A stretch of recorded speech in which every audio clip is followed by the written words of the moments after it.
Hey guys, Dr. Shawn Baker here. Let's talk about carbohydrates that you might need to fuel your workout. So this question has plagued researchers, athletes, and others looking at this for many years now. So let's look at some of the research behind carbohydrates and performance and find out how much we need to optimize or maximize our performance. Stick around to the end. We'll talk about some stuff that might be helpful for you, guys out there trying to improve your performance. So high carbohydrates diets have often been recommended for athletes under the theory that they're going to improve performance. The theory goes that because glucose is fueling the muscles in some way, athletes should consume glucose to replenish it.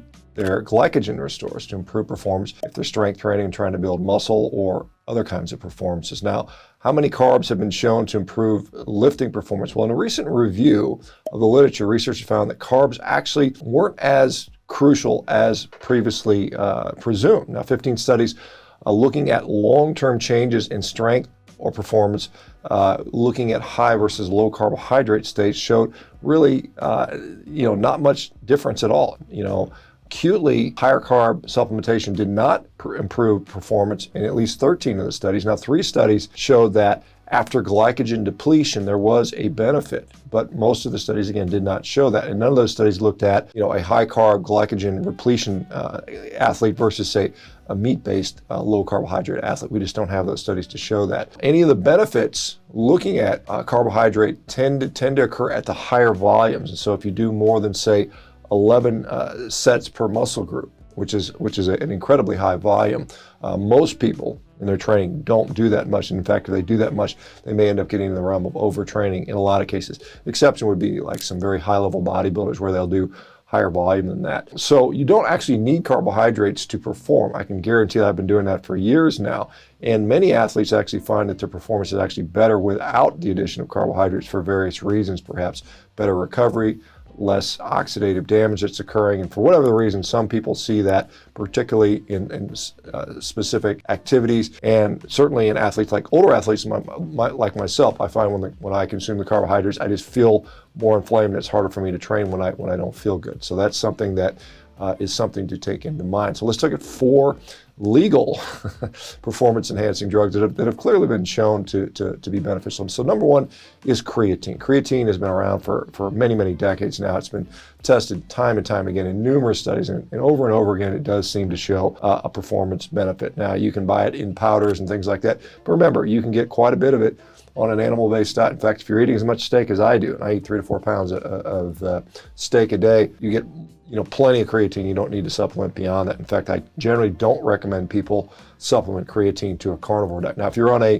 plant-based diet, then you need to be taking a lot of creatine, particularly if you are trying to be an athlete. Now, red meat, believe it or not, has also shown that it can actually help with performance. And so this is likely due to the easily digested nature of the proteins.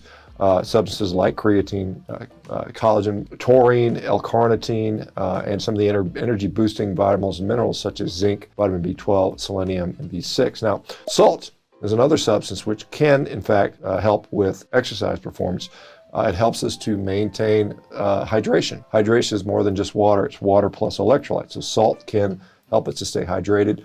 Well-hydrated muscles often can perform better. We have seen in some endurance activities where salt has been helpful for sustaining longer and longer sessions. Now, the final one is a plant-based compound, but it's caffeine. Again, caffeine has had numerous performance benefits. It has been utilized by athletes all over the world. There are limits on how much you can take from any competition, so there's an absolute maximum limit where you can get into problems with that, but also it's considered to be kind of cheating to take more than certain amounts. And so what it can do is it can activate our central nervous system to increase focus and attention. It can increase lipolysis, which improves our ability to burn fat. It elevates our body temperature, which when we're exercising can be helpful up to a point.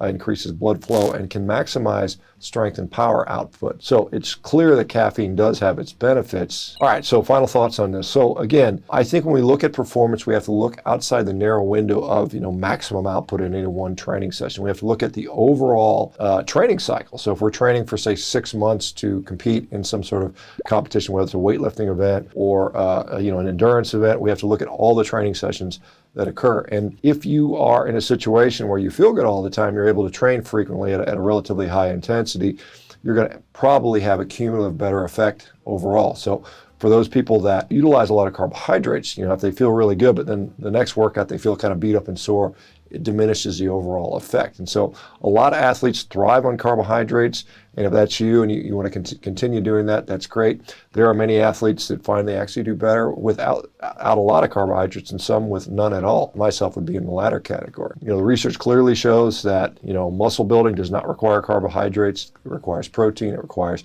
most importantly, consistent training, and then enough calories to get you there. And so more and more of the literature shows that carbohydrates are sort of an optional thing. Some people prefer them, some people prefer not. Do what feels best to you. Get out there and stay after it. The most important thing is to be consistent. And whatever allows us to be consistent over time, over weeks, over months, over years, over decades, is ultimately what's going to be good for you. Myself, I found training in a very low carb state has been very good for my longevity, and as I continue to perform at a high level, well into my 50s and soon to be 60s. All right, guys, we'll talk to you soon. Bye-bye.